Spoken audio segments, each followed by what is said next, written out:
My name is Carmen Ortega, 32, and the morning everything broke began with the kind of gentle quiet that usually made me feel safe. The Saturday sun fell across our wooden floor in a warm, slow-moving striped dust, floating lazily in the light as if the world itself hadn't decided yet whether to fully wake up. The apartment smelled like the dark roast I'd brewed for us, rich and familiar. It should have been an easy morning. It felt like one right up until it didn't. I sat curled into the corner of our couch, a blanket over my legs, scrolling through the news on my phone. No rush, no plans, just the slow, unhurried softness of a weekend together. I thought Caleb was in the bedroom taking his time choosing sweatpants, or debating between two different worn-out hoodies he always stole from the dryer. But I kept hearing movement with an odd rhythm. Closet doors, a drawer sliding open, the hiss of cologne. Too precise, too purposeful. When he finally stepped into view near the entry mirror, something inside me pressed pause. Caleb wasn't dressed for a lazy Saturday. He wasn't even dressed for brunch with friends. He wore a fitted charcoal button-down I'd only seen him wear on important days at work, sleeves rolled neatly at the forearms. His hair was styled just enough to look effortless, and the cologne, God, the cologne, was the expensive one he saved for events. It wasn't the outfit that set off the warning bell. It was the expression, focused, detached, the kind of face you'd wear if you were rehearsing something. "You look sharp," I said, setting my phone aside, forcing my voice into something light. "Big plans." He didn't look away from the mirror, just adjusted his collar with a slow, assessing drag of his fingers. "Just getting coffee." The answer landed incorrectly like a puzzle piece that didn't quite fit. Caleb never dressed like this for coffee. He never dressed like this unless it mattered. With who, I asked. He finally turned, but only partially, eyes flicking to his phone as a notification lit the screen. His thumbs typed something quick and certain. A small smile touched the corner of his mouth so faint it could have been imagined, but it wasn't imagined. "Elena," he said simply. My blood cooled. His ex-girlfriend. The one who'd dumped him years ago for someone flashier. The one he'd once admitted still made him feel unfinished in a way he hated. The one who'd always felt like a ghost hovering just behind us in the early days of our relationship. "Elena," I repeated, my tone steady, but my pulse clicking upward. "Okay, so we're meeting her." That was the moment. That was where he should have said, "Yeah, it's just coffee. Don't worry. Come with me." Or even, "Can we talk about this?" Instead, he looked straight at me, eyes cool and unreadable, and delivered the line with the kind of precision that ensures it wounds exactly where intended.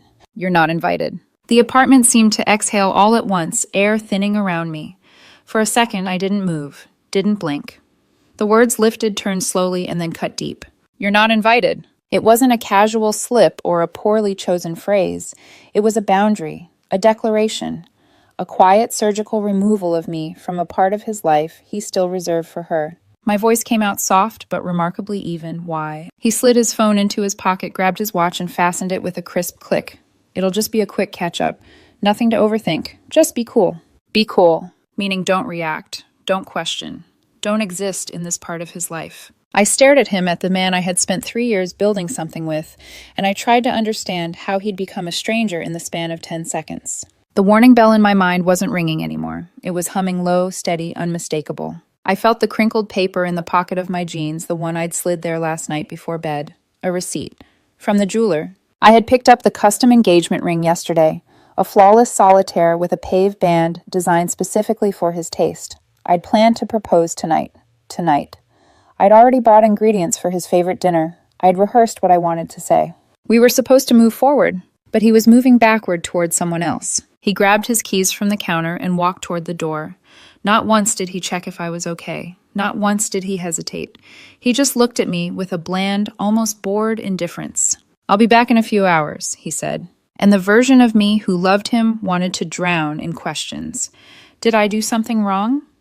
Was I boring? Did some part of him always belong to her? Was I temporary? But the version of me who had grown quietly, steadily, heard something different. A truth. If he could look at me like that, if he could choose her over me so effortlessly, if he could exclude me from his world with a single sentence, then he wasn't the man I believed he was.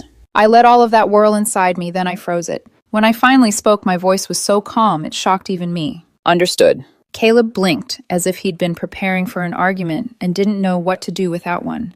For a split second, there was disappointment in his eyes, real disappointment that I wasn't performing the outrage he'd predicted. He opened the door. The soft click of it shutting behind him was the loudest sound I had ever heard. I sat still for a long moment in the sunlit quiet, surrounded by a life I had been ready to build with him.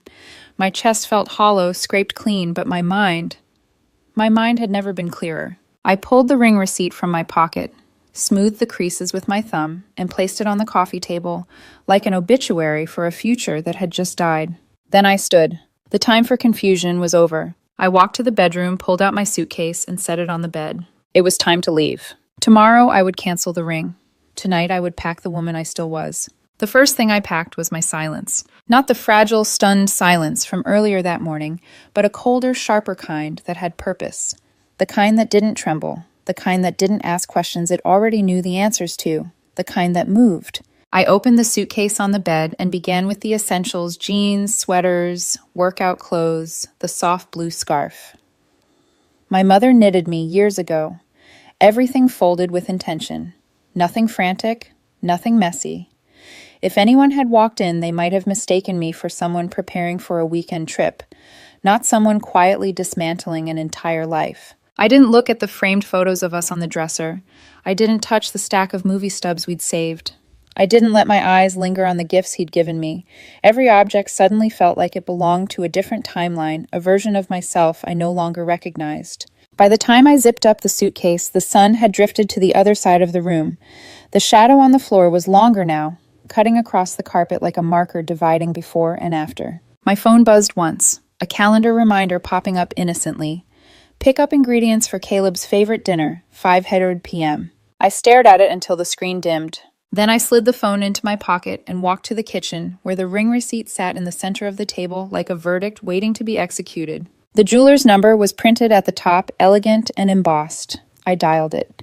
My voice, when the receptionist answered, sounded almost disturbingly steady. "Hi," I said. "My name is Carmen Ortega. I have a custom engagement ring scheduled for pickup today. I need to cancel the order and refund my deposit." A pause on the other end. Paper noises. The faint clicking of a keyboard. "Oh," the woman finally said, tone softening with instinctive empathy. I'm so sorry to hear that, Ms. Ortega. Is everything okay?" "The engagement isn't happening anymore," I replied. No elaboration, no quiver in the throat, just fact. "Yes, I understand. We can process the refund immediately. It may take a few business days to reappear on your card." "That's fine," I said. When the transaction was confirmed, I thanked her, hung up, and exhaled. Not shakily, not sadly, just letting my chest return to its natural shape. I left the receipt on the table. Not hidden, not thrown away. I wanted Caleb to see it when he came home. I wanted him to see exactly when the break had happened. He would understand the timeline. He wasn't stupid. He would realize I had ended the engagement quietly, cleanly, at the exact moment he told me I wasn't invited into his life. It wasn't spite, it was documentation. I packed the rest of my belongings into a couple of moving boxes, the few I still had from my last apartment. My books, my journal, my laptop. The plants I refused to abandon. I took nothing he might claim as ours. No shared blankets, no kitchenware, no artwork chosen together. Just myself extracted with surgical precision. I carried the boxes to my car in 2 trips, the hallway dim and cool, the air outside smelling faintly of rain. Each lift, each step felt like clearing debris after a storm, necessary, methodical cleansing. When I returned for the final sweep of the bedroom, the apartment looked unfamiliar, too wide, too echoing, too emptied of something essential. It already belonged to him now, and strangely that realization brought a wave of relief. I checked into a nearby hotel, an unremarkable beige building with the faint chemical scent of all chain lodgings, but it felt like sanctuary, a place with no memories, no ghosts, no shared artifacts. I showered, changed clothes, and lay on the bed, staring at the unfamiliar ceiling, letting the sound of the air conditioner hum through the room. I didn't cry. Instead, I replayed the moment he told me I wasn't invited, studying it, filing it, sealing it away as evidence. Not of betrayal, but of truth. The truth of who he was. The truth of how he saw me. The truth of what he was capable of taking for granted. At some point, exhaustion took me under. When I woke, the light outside the curtains was dusky and cool evening creeping in. I felt different, as if something heavy had lifted from my chest during sleep. My suitcase sat in the corner, zipped and waiting, and I found myself staring at it with a strange sense of appreciation. I had saved myself, not by screaming, not by begging, not by demanding apologies, but by walking away before he ever thought I'd do it. Later that night, after I'd eaten a leftover granola bar from the bottom of my purse and watched half an episode of some forgettable crime show, my phone vibrated. A text. Unknown number. I didn't open it. I didn't need to yet. I just let the screen glow against the dark hotel room and then fade. Instead, I went downstairs, bought a bottle of water from the vending machine, and stepped outside into the cool night air. The parking lot was quiet, dotted with a handful of cars under the orange glow of street lamps. My car sat under one of them, boxes still inside, my pass neatly stacked behind the glass. I leaned against the door, letting the night chill sink into my skin. 10 minutes later, headlights turned into the lot. A silver sedan, Caleb's. He parked 3 spaces down. He didn't see me at first. He stepped out still wearing the same charcoal shirt from earlier, though now it looked rumpled, the sleeves uneven, the collar slightly askew. His steps weren't steady. He swayed not with drunkenness, but with something between arrogance and anxiety. He hummed something under his breath, his expression smug as if the afternoon had energized him. Then he looked up. He froze. There I was, leaning casually against my car, the back seat filled with boxes, my suitcase visible through the window. His smile evaporated, his brow furrowed confusion, blooming fast into dread. "Carmen!" His voice pitched upward. "What's with the boxes?" I didn't answer him. I didn't move. I didn't soften. Instead, I asked the question calmly. "How was coffee?" He blinked. Hard. The mundanity of the question collided with everything he was seeing. "It was good," he said weakly. "Why are you—" "We're done." 3 words. No heat, no tremor, just the truth. Something shattered across his face, first disbelief, then anger, then fear. He started talking fast, a brave man suddenly drowning. But all of that would come next. Right now, in the cooling air of the hotel parking lot, the moment stood suspended and clean. I wasn't leaving in reaction. I wasn't running away. I was choosing myself. The first 2 days after I ended things were quiet in a way that felt almost medicinal. The hotel room's stillness didn't feel oppressive. It felt earned, like I had been holding my breath for years without realizing it and finally let the air out. I spent the time on my laptop sorting through rental listings in parts of the city Caleb would never think to look in. I didn't tell my friends anything yet. I wanted the story to exist without outside interpretation or someone else's shock shaping how it felt. I wanted the truth to settle the way dust does, first in the light, then everywhere. On the 3rd morning, my phone buzzed. A text. Unknown number. But I already knew. Unknown Carmen. "This is crazy. Can we please talk? You're overreacting. It was just coffee. You're throwing away something real." I stared at the message in the same way a person watches a familiar scene in a movie already knowing the lines. Caleb's tone was predictable in its self-preservation. He hadn't said "I'm sorry." Not once. He was correcting my reaction, not his behavior. I deleted the message without replying. 2 hours later, another buzz. This time, a voicemail.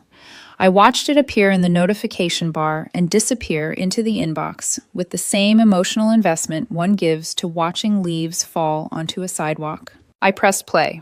"Carmen. Hey, it's me. Please answer. Okay, look, I get it. You're mad. I was stupid. Elena was nothing. It didn't mean anything. She's already gone. She flew back home this morning. It was ego. I made a mistake. A huge one. Please, I'm alone in the apartment and it feels wrong. Please call me back." His voice cracked in the middle, but there was something about the crack that didn't feel like guilt. It felt like panic. Panic about being left. Panic about losing control of the narrative. Panic that the person he assumed would always be there suddenly wasn't. I saved the voicemail not because I wanted it, but because it belonged in the same mental file as the receipt on the table. Evidence. Not of love, but of self-interest. Then I deleted the message. Late that night, I sat at the small desk in the hotel room. The lamp threw a soft yellow circle of light across the surface, illuminating the keyboard as I typed apartment applications. I felt peaceful, not euphoric, not triumphant, just peaceful. A quiet I had not experienced in years. Then the phone buzzed again. Another unknown number. The text preview was venom condensed into 2 lines. "Unknown fine. Be that way. You were always too weak for me anyway." I almost smiled. There he was, the real Caleb, the version that lurked beneath the charm and the careful tenderness. Anger was always the hidden layer beneath his wounded pride. It wasn't new, only newly directed where it couldn't touch me anymore. I blocked the number, and the silence that followed wasn't empty, it was clean. The next morning, I woke to sunlight filtering through the thin hotel curtains, turning the room a faint orange. For a few seconds, I lay there without moving, the softness of the moment settling over me like a blanket. It was the smallest thing, waking without dread, but it hit me harder than I expected. My peace lasted until 10:17 a.m. when the phone buzzed again. This time the caller ID showed a name I recognized. Tessa, Caleb's closest friend. The one who always encouraged his worst impulses under the guise of embracing his freedom. The one who had passive-aggressively joked that I was too stable or too loyal to be fun. The one who had once said, I swear with a laugh, that men needed options to appreciate what they have at home. I answered without hesitation, putting it on speaker as I reopened the apartment listing website. Carmen, she said, delivering my name like an accusation. It's Tessa. I know, I replied calmly. You need to talk to Caleb. No, I said simply. She scoffed so loudly I had to hold the phone slightly away from my ear. He's a mess, you know. A complete mess. He realizes he screwed up. He's really sorry. And honestly, if you loved him, you'd at least hear him out. I let the sentence hang in the air for a beat. And if he loved me, I said evenly, he wouldn't have told me I wasn't invited. Tessa sputtered clearly, not expecting a response grounded in facts instead of emotion. You're being cruel. He made one mistake. A real woman forgives. I stopped typing and straightened slightly. Tessa. I'm going to say this once. Caleb's emotional state is no longer my responsibility. Do not call me again. I ended the call, blocked her, and resumed searching for apartments. The quiet stretched through the day, a kind of reflective silence, the kind that lets you see everything clearly, the shape of the relationship, the compromises I had normalized, the red flags I had minimized. Not because I was foolish, but because I wanted to believe in a future that required me to ignore things that now felt glaring. Just after sunset, when the sky was a deep bruised blue fading into night, a final email arrived. Sender a name I didn't recognize, but the writing there was no mistaking who it belonged to. Subject, I get it now, Carmen. I opened it only to confirm what I already knew. The email was long, rambling, emotionally erratic. He explained that he went to the jeweler to see the ring and learned I had canceled it the same day he left for coffee. He wrote that he finally realized I wasn't reacting in anger, I was acting in certainty. He admitted that Elena had met him only to get another hit of nostalgia and validation, that she rejected him the moment he wasn't convenient, that she had vanished without a second thought. He said he understood now that he'd thrown away something real for something that never even existed. He said he realized I was the one who mattered. He said he knew he had destroyed everything. I read it once. Then I deleted it. Not in anger, in closure. Because in every sentence I could feel the truth pulsing through the words. He wasn't sorry for what he had done. He was sorry that he had lost. And those are not the same thing. I closed the laptop, lay back on the bed, and let myself breathe in the soft hum of the air conditioner and the faint sounds of traffic outside the window. His unraveling was not my burden. His regret was not my responsibility. His consequences were not my consequence. For the first time in our entire relationship, I felt completely free. 2 months passed with a quiet steadiness that felt almost unreal compared to the turbulence that had come before it. Time didn't rush. It didn't drag. It simply moved one unobstructed day into the next, carving out a new life for me, like a river shaping a shoreline. My new apartment wasn't glamorous. It sat on the second floor of an old brick building with creaky stairwells and a faint smell of cedar drifting from somewhere in the hallway. But the sunlight in the mornings was warm and bright, and the place had space for my books, my plants, and most importantly, my peace. Every evening after work, I cooked simple meals, rearranged furniture, or listened to soft music while sitting on the balcony, watching people walk their dogs. The normalcy tasted sweet. Friends began inviting me out more. I didn't tell them the full story right away, not because I was hiding anything, but because I wanted to experience being myself again without anchoring every conversation to what had happened. Eventually, when I told them bits and pieces, they didn't erupt with outrage or pity. They just listened, nodded, and said variations of, "I'm glad you chose yourself." I was glad too. By the time 8 weeks had passed, I had stopped checking my blocked list. I had stopped wondering if Caleb tried to contact me again. I had stopped thinking about whether Elena had disappeared or come back. Their names didn't shake loose any emotion anymore, not grief, not anger, not nostalgia. They were simply irrelevant facts from a former life. One Friday night, my friends Lena and Noah dragged me out to a pub I'd never been to before the Grizzly Bear. It was the kind of place with dim wooden walls, dartboards on the far side, and a jukebox that played everything from 90s rock to country ballads with equal sincerity. The air was thick with the smell of fried wings and beer, and the tables were crowded with people leaning over conversations that competed with the clatter of darts hitting the board. I slid into a booth next to Noah, who was already halfway through a pint, and let the noise wash over me. It was a different world from the quiet of my apartment, but it felt good, warm, chaotic, alive. At one point, I leaned back in the booth, my arms stretching across the worn leather upholstery, and listened to Noah complain about a disastrous tennis lesson he'd taken earlier that week. Lena nearly spit out her drink, laughing at his dramatic reenactment. I laughed too, really laughed in a way I hadn't in months. I didn't realize how natural it felt until I caught myself smiling quietly between sentences. That was my first mistake. My second was looking toward the door. He walked in with the uncertain, searching step of someone trying to blend in while hoping desperately not to be ignored.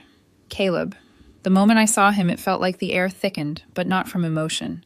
More like noticing a window someone forgot to close. He looked different. Not in the poetic heartbreak way movies love to portray. Just thinner. His hair a little unkempt, his clothes hanging slightly loose at the shoulders. His face carried exhaustion, not the kind that sleep cures, but the kind built from restless nights staring at ceilings that echo with what-ifs. Behind him stood Tessa, equally changed. Less smug, more brittle.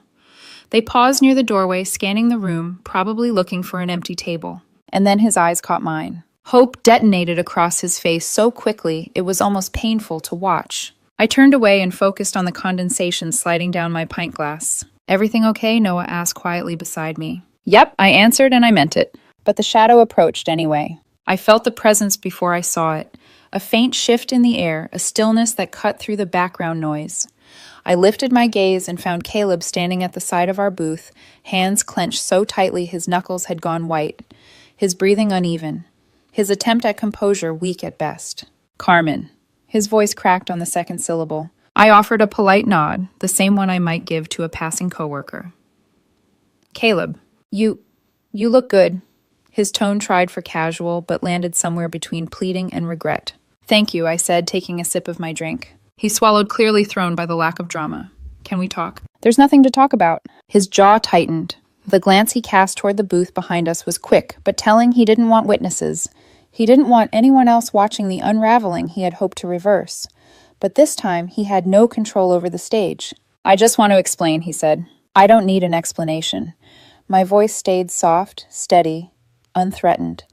"I understood everything that mattered the moment you told me I wasn't invited." He flinched, like I'd struck him, even though my tone hadn't risen a single notch. "Carmen, I made the biggest mistake of my life," he said, words tumbling out. "Elena. She wasn't." He stopped, ran a hand through his hair, trying to gather himself. "She used me. She only wanted to see if she still had power over me. When I told her no, she just left. No explanation, no goodbye." His voice wavered, and the whole time I kept thinking, God, what did I do?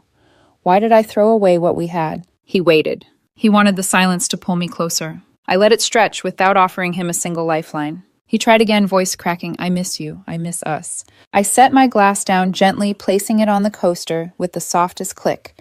Then I looked at him, really looked, and what I felt was nothing. Not a void, not a wound, just neutrality.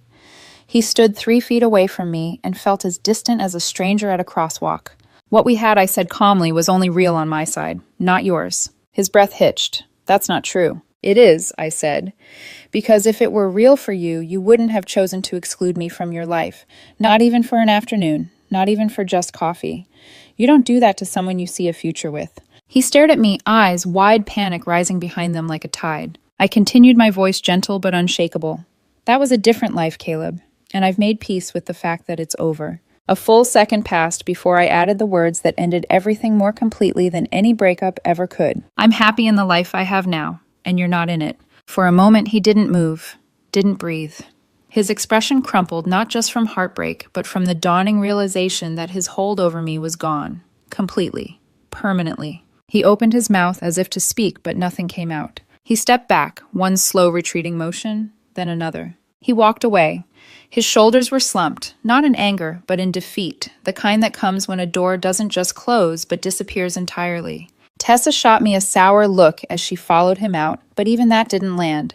Her glare slid right off me, unable to find anything to stick to. Noah exhaled low. Who was that? I lifted my glass, feeling a quiet, warm certainty settle into my bones. No one, I said, and I meant every syllable. The conversation resumed. The dartboard clattered again.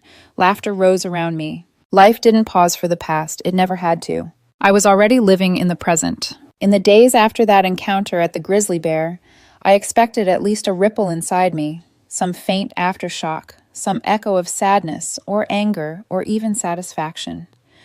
But nothing arrived.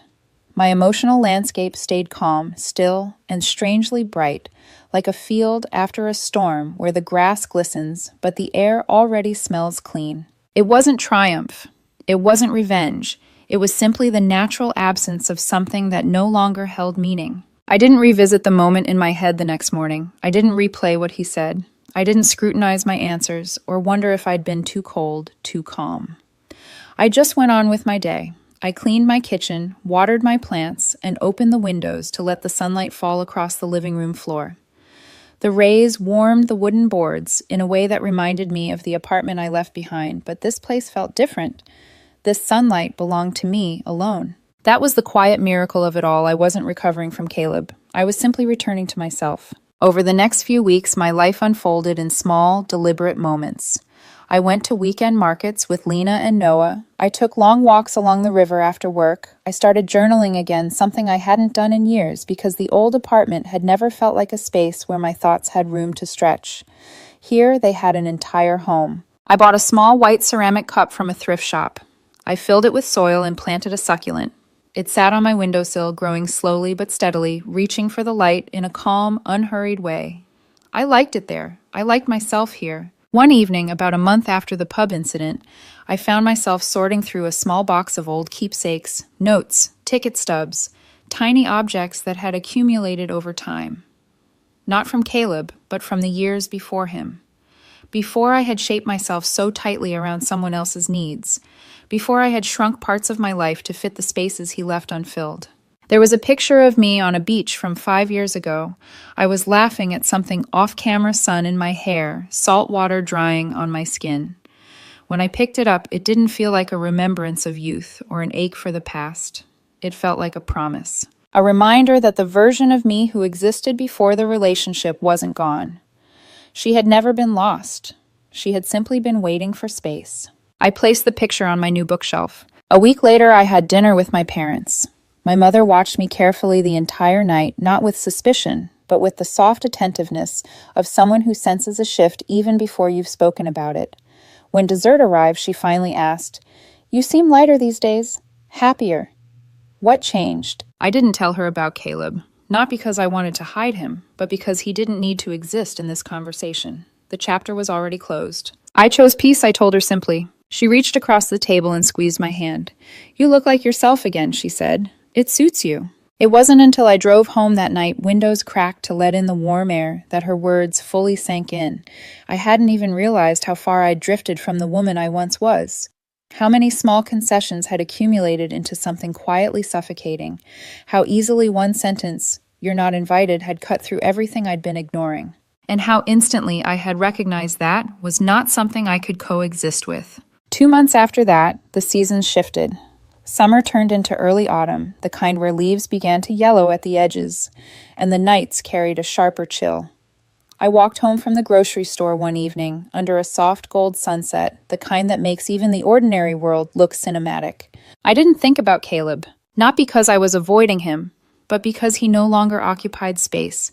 He was simply a man I used to know, framed by a moment of clarity that pushed me back toward my own life. At home, I put away my groceries, made tea, and sat by the window, watching the first hints of fall settle over the street. The succulent on my windowsill had grown 2 new leaves, small and pale green. I smiled. There was no dramatic epiphany, No sweeping emotional release, just a steady understanding I had saved myself at exactly the right time, in exactly the right way. The future felt like an open horizon, not defined by loss, not shaped by regret, and not burdened by the heaviness of what might have been. It felt honest, uncomplicated, filled with room. I wasn't the woman waiting to be chosen anymore. I was the woman who chose herself. And that was more powerful than any proposal, promise, or apology could ever be. Later that night, as I turned off the lights and walked to my bedroom, I glanced once more at the photo of me laughing on the beach. It no longer represented who I used to be. It represented who I had found again. My life wasn't something I needed to rebuild.